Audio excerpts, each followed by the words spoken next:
ఇది అయోధ్యలోని సరయూ నది. గౌతమ మహర్షి ఈ యొక్క సరయూ నదిని క్షేత్రముగా చేసుకొని ఆశ్రమం నిర్వహించాడు.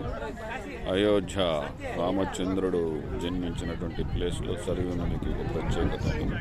ఈరోజు చీరాల నుంచి బులేన్ మర్చెంట్ అసోసియేషన్ యావత్ 95 మంది యూపీ పర్యటనలో భాగంగా ఇవాళ అయోధ్య సందర్శించడం జరిగినది.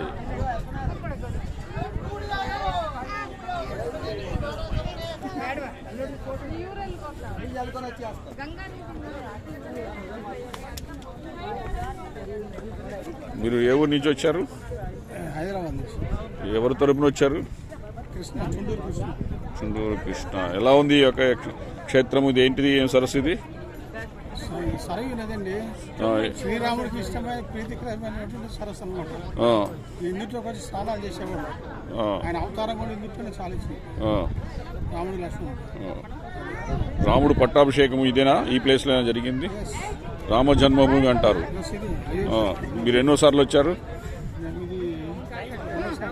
రెండోసారి. మీ అనుభవం ఏంటి రెండోసారి రావటం? సంబంధం